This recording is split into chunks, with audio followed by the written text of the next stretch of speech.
גדול אלוהי, שירו כי גדול אלוהי, כל אחד יראה כי גדול אלוהי.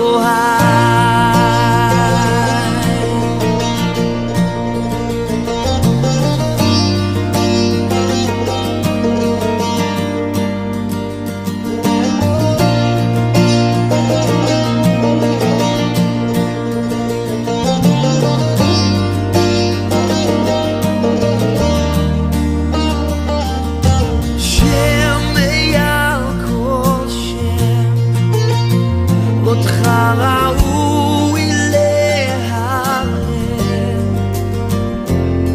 ליבי ישיר כי גדול אלוהי.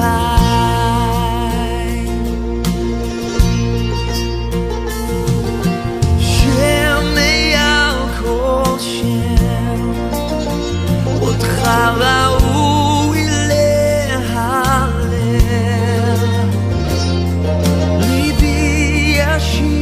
כי גדול אלוהי.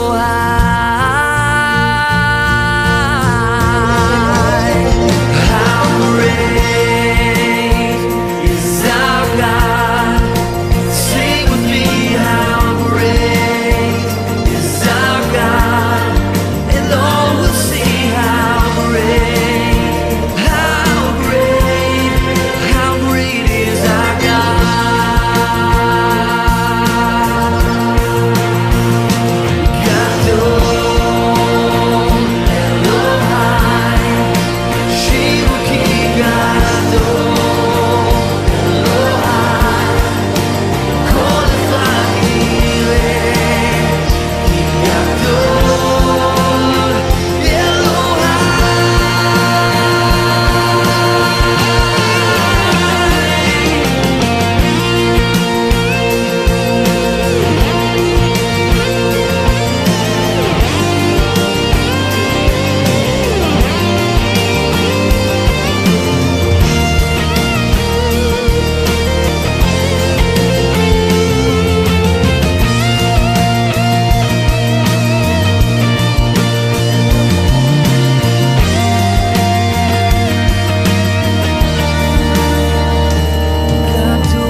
שירו כי גדול אלוהי, כל אחד יראה כי גדול, גדול אלוהי.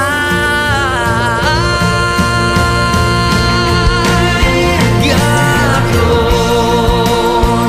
אלוהי, שירו כי גדול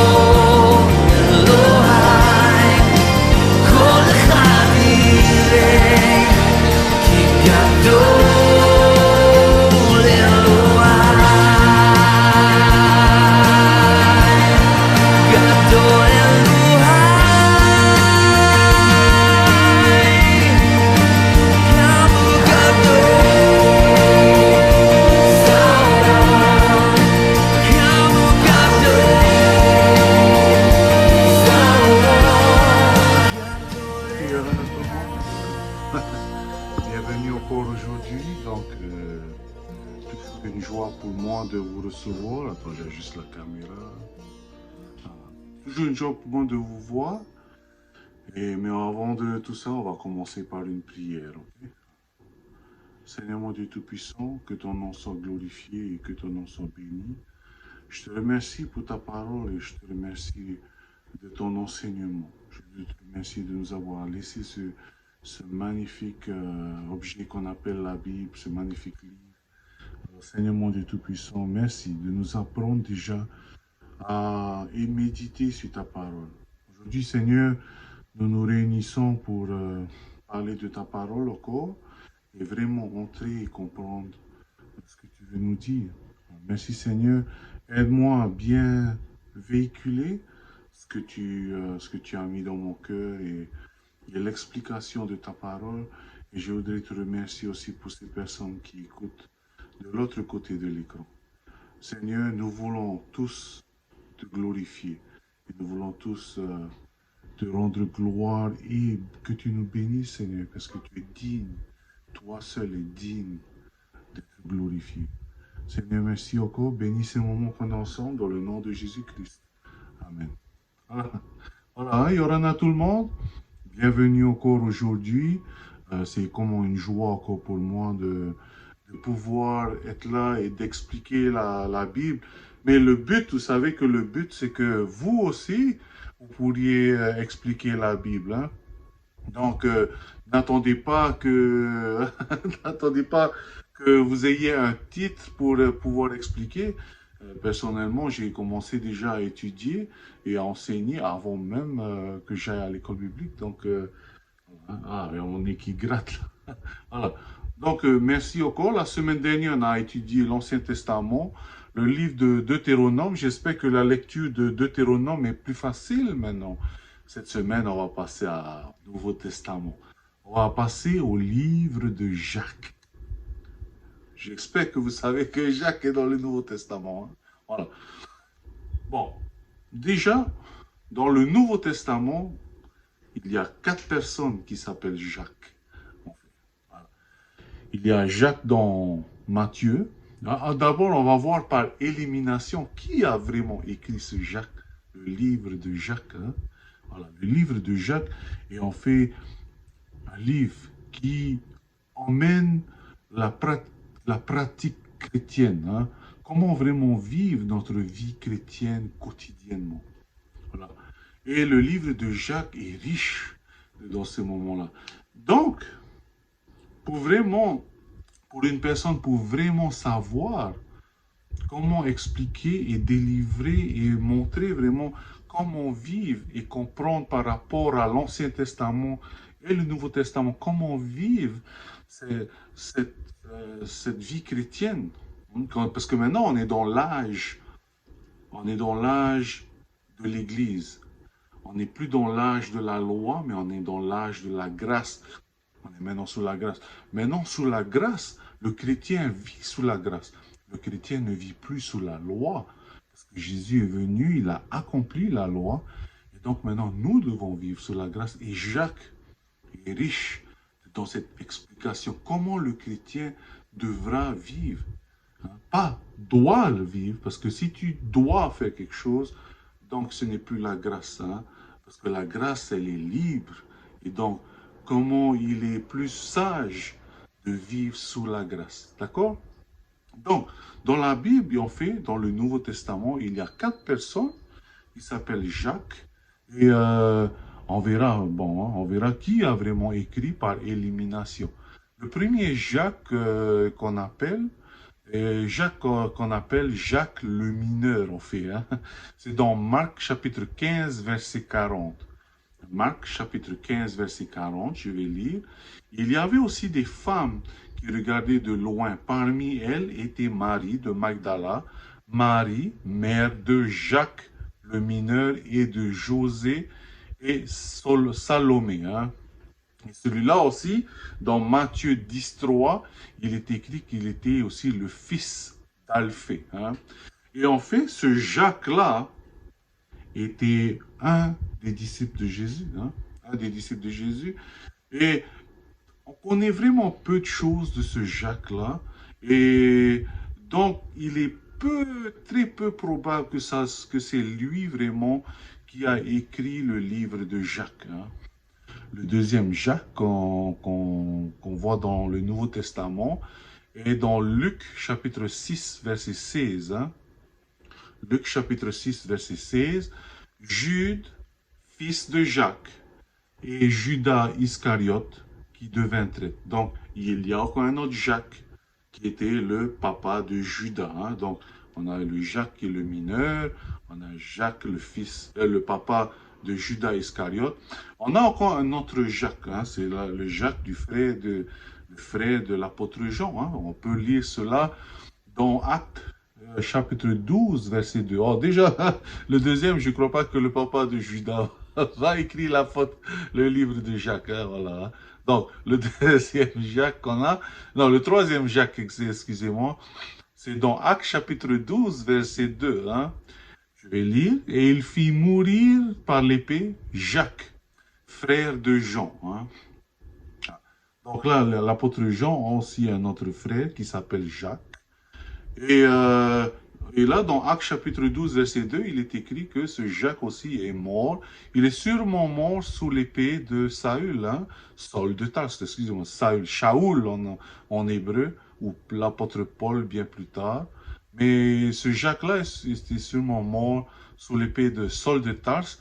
Ce Jacques est mort trop tôt pour écrire le livre de Jacques. Donc, il nous reste qu'un Jacques, Jacques qui est le frère de Jésus. Hein. Je vais lire dans Marc chapitre 6, verset 3.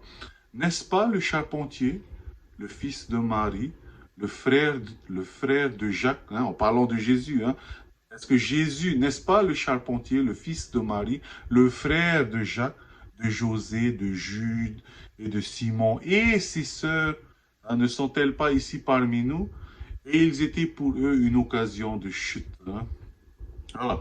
Donc, en fait, nous avons ce Jacques aussi. Et c'est sûrement aussi, selon l'Église du 1er siècle, et selon beaucoup de théologiens, par rapport à la practicalité de ce livre de Jacques, et aussi la profondeur de l'explication vraiment de la foi de ce livre, on déduit en fait que c'est le demi-frère de Jésus en fait, qui a écrit ce livre de Jacques.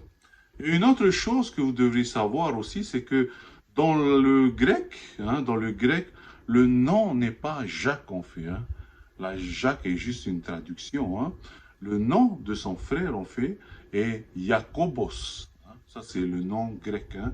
Jacobos, par exemple, on lit dans Jude, chapitre 1, on dit que Jude, le frère de Jacques. Hein. Jude, par exemple, il a un autre nom aussi.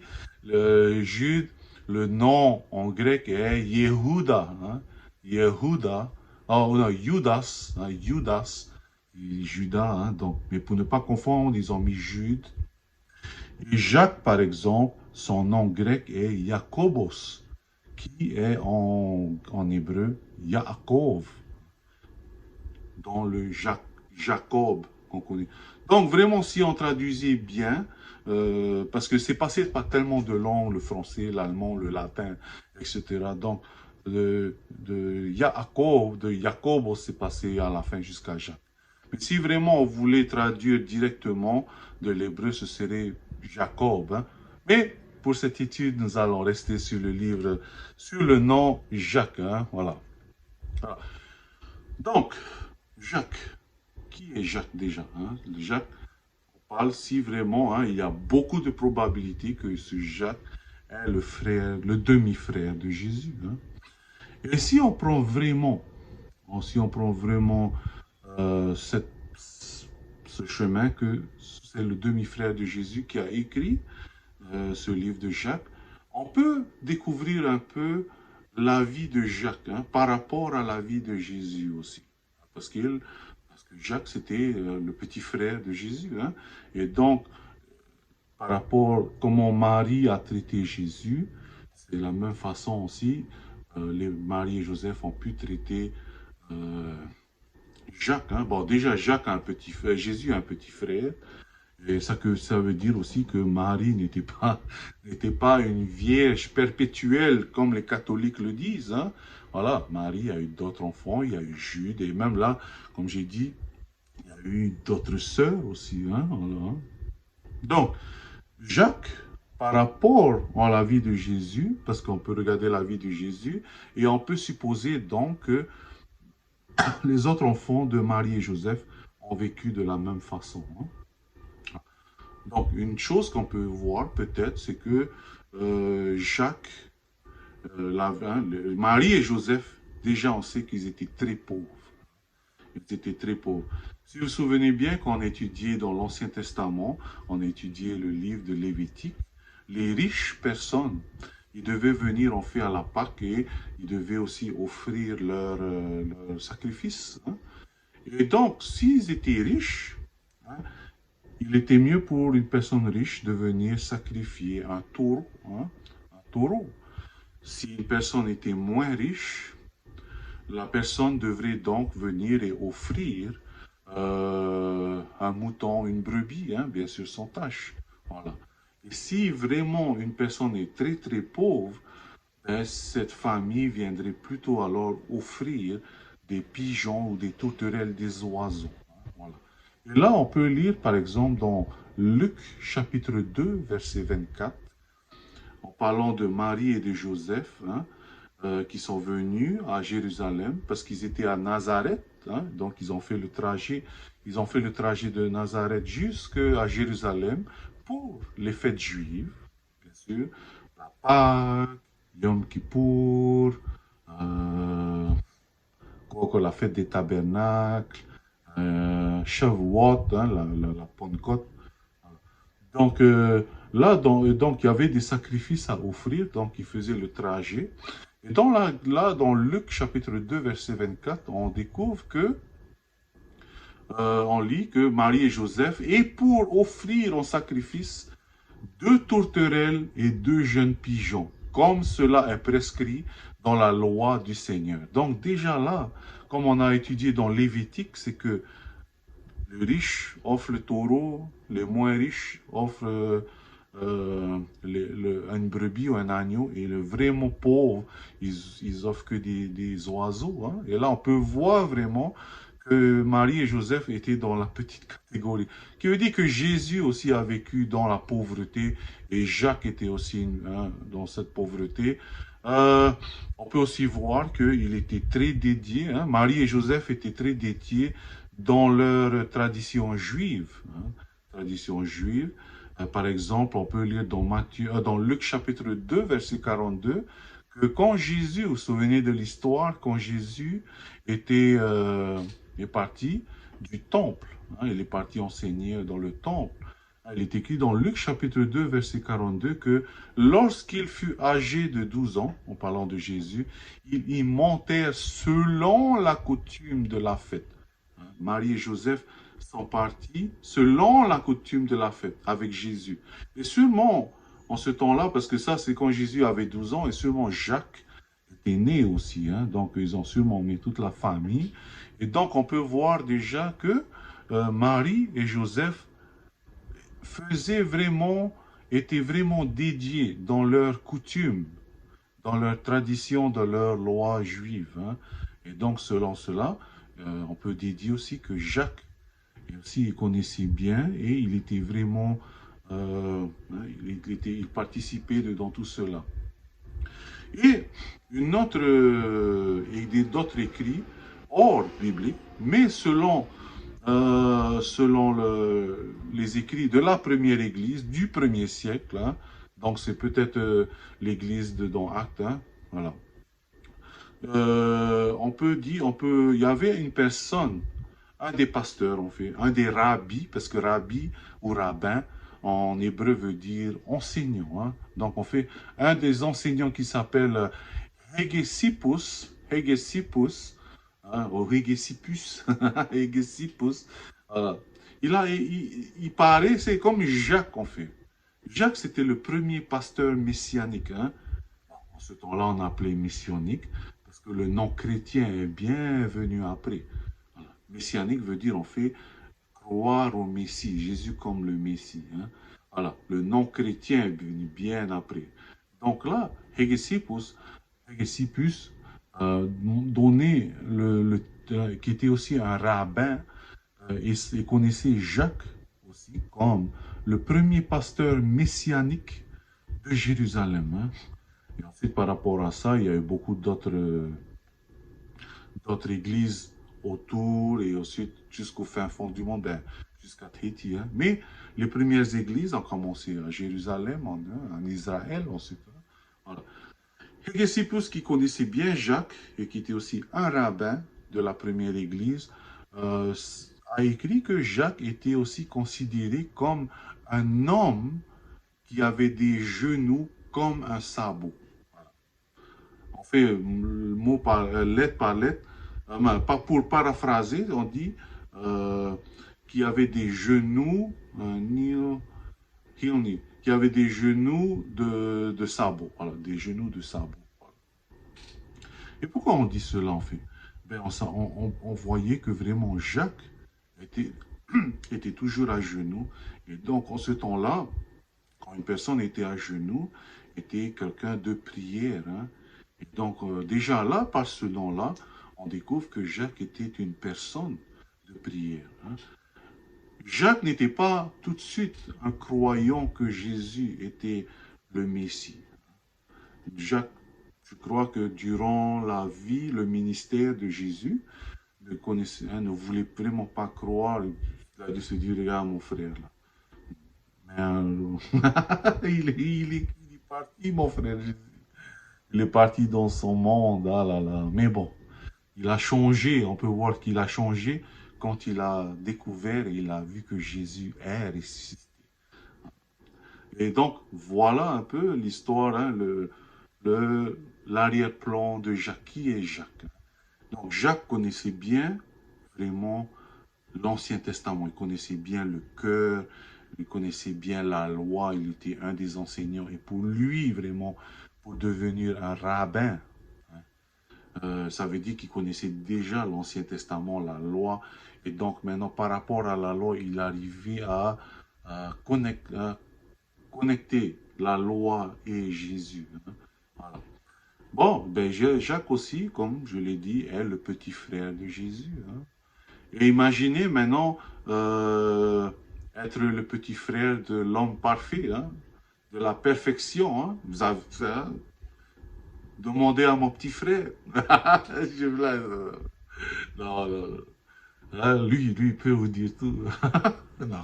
Non, mais imaginez, hein, imaginez Jacques, euh, qui était le petit frère de l'être parfait. Jésus déjà petit, n'a jamais désobéi à ses parents. Hein. Jésus n'a jamais désobéi à ses parents.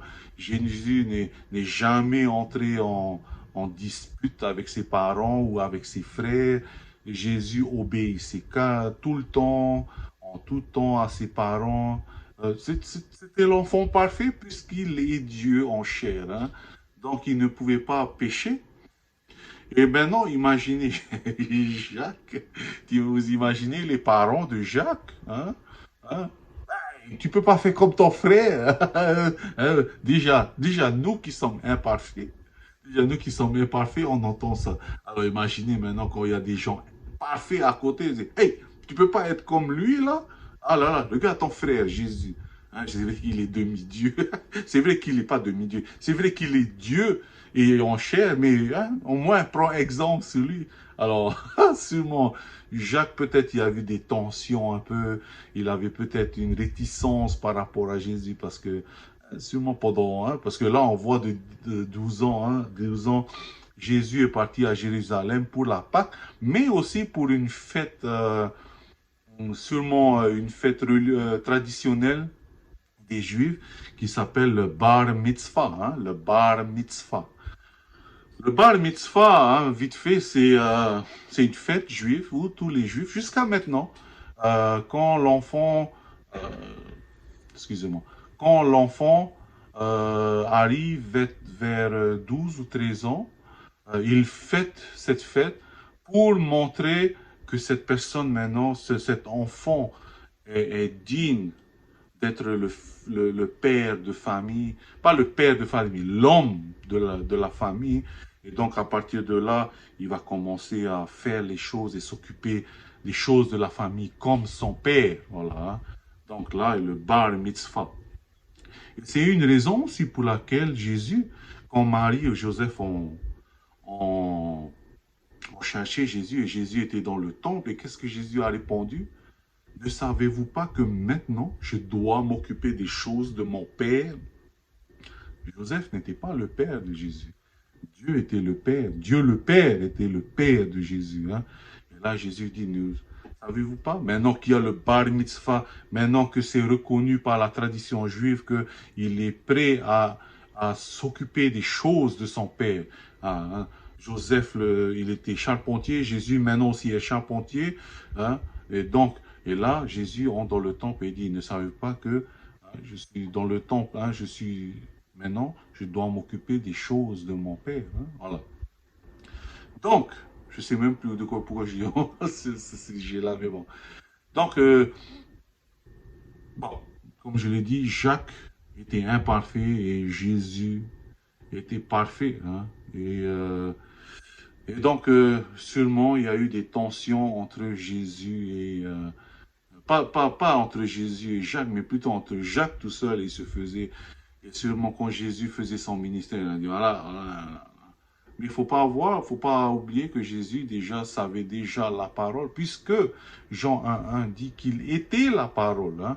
La parole, au commencement était la parole était avec Dieu, et la parole était Dieu. Et au verset 14, hein, Jean chapitre 1, verset 14, il est dit que la parole était faite chair. Donc, Jésus est Dieu. Et là, Jacques était son demi-frère. Hein. Donc, voilà un peu... Euh, Jacques un peu, l'histoire, pas l'histoire, l'histoire de Jacques, hein, à peu près. Voilà. Donc, maintenant il écrit ceci, hein, il écrit le livre de Jacques. Le livre de Jacques, beaucoup de personnes l'utilisent plutôt pour, pour montrer vraiment leur légalisme. Qu'est-ce que c'est le légalisme? Ça veut dire qu'ils ont mis la loi, excusez-moi, ils ont mis la loi au-dessus de la grâce. Voilà. Par exemple, vous pouvez peut-être voir, si vous discutez peut-être un jour avec des adventistes, vous allez voir qu'ils utilisent toujours Jacques. Hein. Ils utilisent toujours que voilà, la foi sans les œuvres est morte. Voilà, hein. Bon. Sachez, bon, déjà, Jacques, qu'est-ce que c'est Jacques? Hein? Voilà. Le livre de Jacques parle comment il faut vivre avec Dieu. Hein. Ça ne parle pas, Jacques ne parle pas à des personnes au hasard. Mais le livre de Jacques parle aux premiers chrétiens juifs. Premiers chrétiens juifs en Israël et les chrétiens juifs aussi qui se sont éparpillés dans le monde. Hein. Les juifs qui s'éparpillent s'appellent la diaspora. Hein. Donc il y a eu des juifs qui sont partis en Asie mineure, qu'on appelle la Turquie. Ils sont partis, ils ont commencé à s'étendre dans le monde entier. Voilà. Et donc Jacques s'adresse à eux. Pourquoi eux? Parce que eux, les juifs, malgré qu'ils ils ont accepté Jésus, comme on dit, ils sont devenus messianiques, ou dans notre jargon on dit, ils sont devenus chrétiens, ils emmènent toujours une tradition avec eux, la tradition mosaïque. Hein. Et donc ils essaient vraiment, les premiers chrétiens juifs, hein, les premiers chrétiens juifs voulaient ne, comment dire, les premiers chrétiens juifs ne se demandaient pas comment être sauvés. Non, non, non. Mais les premiers chrétiens juifs voulaient plutôt savoir comment vivre dedans maintenant cette nouvelle âge de la grâce. Puisque l'âge de la loi est fini, Jésus est venu et maintenant il y a l'âge de la grâce. Est-ce que je dois toujours mettre ma tradition? Est-ce que je dois toujours mettre la loi en avant ou je dois mettre autre chose? Voilà. Et donc, c'est ce de là que Jacques Jacques ne parle pas aux non-chrétiens, non, non, pas du tout, hein, mais il parle plutôt aux chrétiens déjà, et il explique aux chrétiens comment vivre sa foi en Jésus. Voilà. Beaucoup de religions, comme je l'ai nommé, bon, il y a aussi peut-être les Mormons, malheureusement, il y a aussi des églises évangéliques hein, qui croient que Jacques s'adresse aussi à des personnes qui ne sont pas chrétiennes. Et donc, d'où vient plutôt ces grands débats si tu ne fais pas d'œuvres, ça veut dire que tu n'as pas la foi. Voilà. Donc, c'est pour ça qu'il faut avoir des œuvres pour vraiment montrer ta foi. Non, non, non, non. Le livre de Jacques parle, comme vous allez voir, il ne parle pas à des personnes qui ne sont pas sauvées. Il parle à des personnes sauvées déjà, dans le contexte. C'est pour cela que dans Jacques, il fait une mention toujours à frère. Voilà, hein. il dit pas frère à des gens qui sont pas sauvés, non. Il dit à frère à des gens qui sont sauvés. Voilà. Et donc, par rapport à se sauver, et c'est pour cela que vous allez voir que, hein, je ne sais pas, vous avez déjà discuté, beaucoup de religions disent que si tu n'as pas tes œuvres, donc tu n'as pas la foi en Christ. Non, non, non, non, non, non. On va voir là, par exemple, attendez, hein, voilà. On va voir, par exemple, dans la Bible, dans le Nouveau Testament qui a été écrit en grec, il y a plusieurs définitions. Hein. Voilà, par exemple, dans le mot amour, par exemple, en grec, il y a 3 définitions d'amour, peut-être 4 aussi. Hein. Voilà. Il y a le mot, bien sûr, l'amour charnel, l'amour physique, qu'une personne a avec son époux ou épouse. Et ça, c'est l'amour eros. Hein, eros. Il y a l'amour philéo, hein, philéo, qui est l'amour amical. Hein. Par exemple, vous vous souvenez quand Jésus a demandé à Pierre, m'aimes-tu, m'aimes-tu, m'aimes-tu?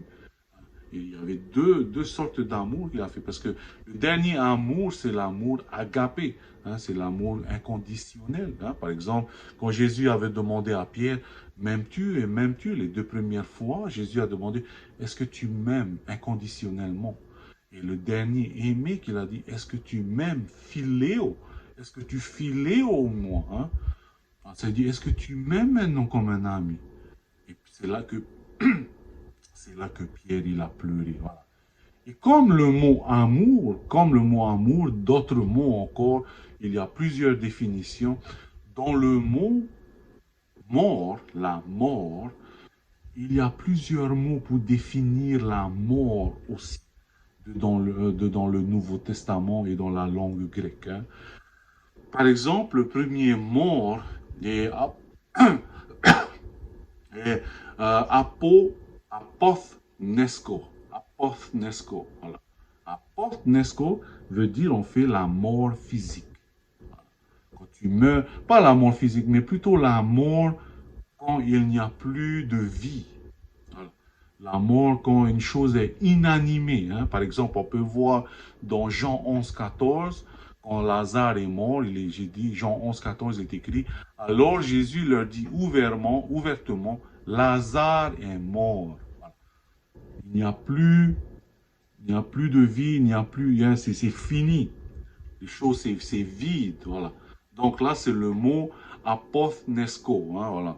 Il y a un autre mot encore décrit, le mot est thatanos. Thatanos. Ce mot mort ne veut pas dire comme le premier, plus de vie, mais plutôt séparé. Voilà. Séparé. Par exemple, dans Acte 2, 24, il est écrit, Dieu l'a ressuscité en le délivrant des liens de la mort. Voilà. Ou sinon, comme il est dit, vous êtes morts dans vos péchés. Hein?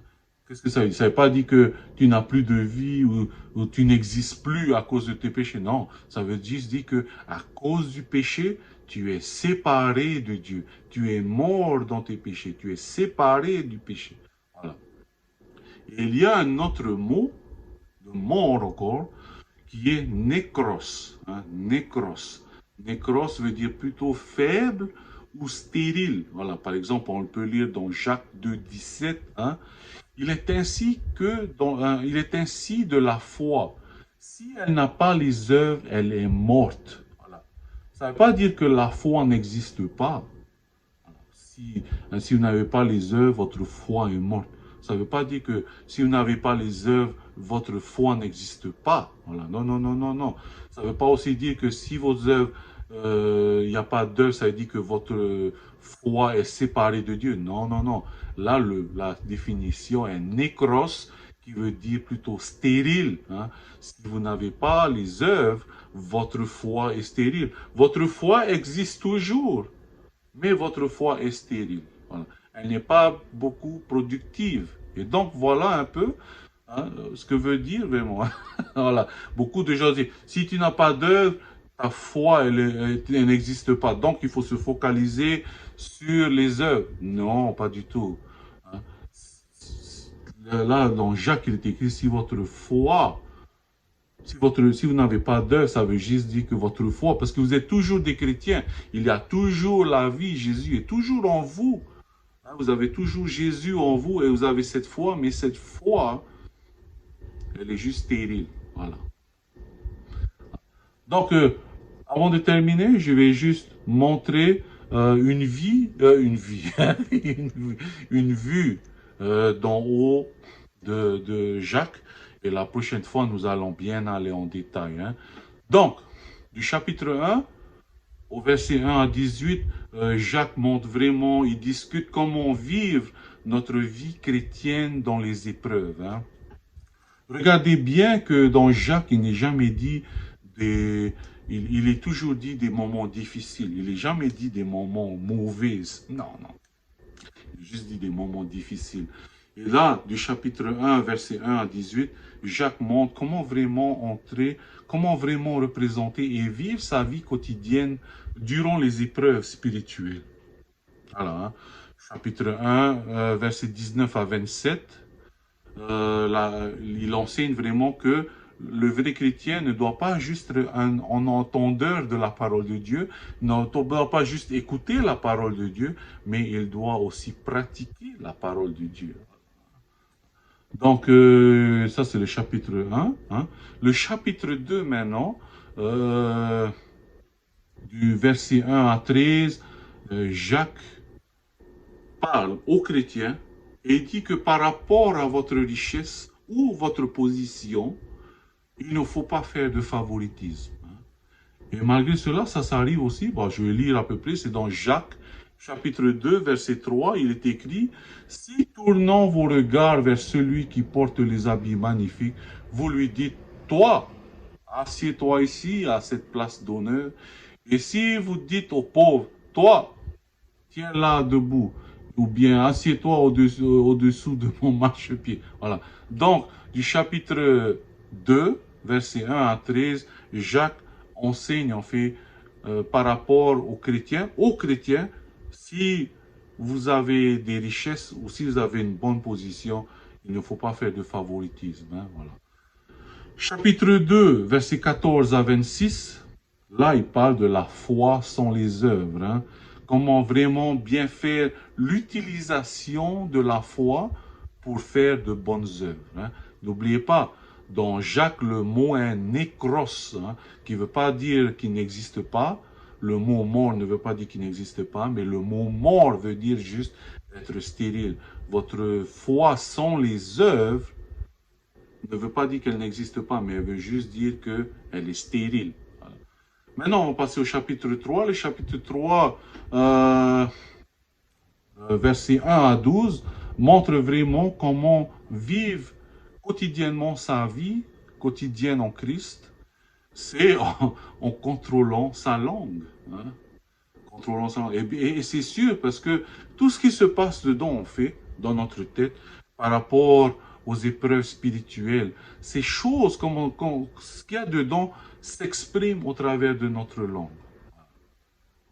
Souvent, des insultes, hein, des insultes, etc. Alors que là, Jacques dit, hey, il faut contrôler la langue. Plus tard, il dit aussi que même une langue peut brûler une forêt. Hein, voilà. Donc, voilà, attendez, j'ouvre ma Bible. Chapitre 3, verset 13 à 18, ça parle de la sagesse divine. Hein, on va aller ça en détail la prochaine fois. Le chapitre 4 parle comment utiliser cette sagesse divine dans notre vie quotidienne et dans notre vie professionnelle. Hein. Et enfin, le chapitre 5 parle de la sagesse dans l'attente du Seigneur. Parle aussi de la sagesse dans la prière. N'oubliez pas que Jacques était une personne de prière. La sagesse dans la restauration d'un frère rétrograde. Hein. Voilà un peu une vue d'ensemble sur le livre de Jacques. La prochaine fois, on va aller bien dedans. On va bien étudier ce livre chapitre par chapitre et vraiment prendre l'enseignement. Voilà. Voilà. Voilà un peu pour ce soir. Je vais terminer par une prière. Hein, voilà. Seigneur mon Dieu Tout-Puissant, je vais te remercier pour ta grâce et pour ta bonté. Que ton nom soit glorifié et je veux te remercier encore pour ce magnifique livre et merci pour ton demi-frère qui nous enseigne cela. Gloire à toi, Seigneur, tu es le Tout-Puissant. Ah, Seigneur. Et je vais te demander aussi de bénir chacun d'entre nous qui sont ici ce soir. Bénis le reste de cette soirée et aussi bénis le reste de cette semaine. Que ton nom soit glorifié et que ton nom soit béni dans le nom de Jésus-Christ. Amen. Voilà, il y aura, bon, ben, n'oubliez pas demain l'étude sur la fin des temps avec Pasteur Pac. Que Dieu vous bénisse.